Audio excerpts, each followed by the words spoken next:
Assalamu alaikum dostlar, yaxşımısınızlar? Mening ismim Suyba. Bugün sizlarga yeni bir mazmun olib keldim.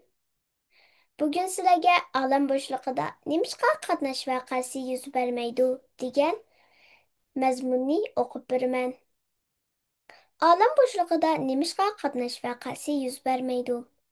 Quyosh sistemasi Quyosh va uning atrofida aylanadigan 9 planetlardan tuzilgan. Bu planetlar Quyoshning atrofida aylanganda elipis shaklida bir yo'l chizib mangadi. Ular boshliqda aylandi. Ularning mashinalar mangadigan asfalt yo'liga o'xshash belgilangan yo'li yo'q. Shundoqdimi Urbaniston aslo chiqib ketmaydi. Herkes bir-biriga so'qilib ketmaydi. Endi aeroplanlarga qarab baqayli. Ularmı osmonda uchdi. Necha yuz aeroplan osmonda bir-biriga so'qilib ketmasdan uchdi. Qandaqsiga?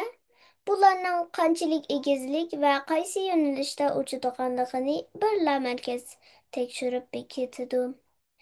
Agar bu tekshirishlarni ayrim markazlar qilgan bo'lsa yoki tekshirmagan bo'lsa, aeroplanlar bir-biriga so'qilib ketgan bo'ladi. Undaq bo'lsa, planetlarni tekshirib bekitilgan bir markaz bor.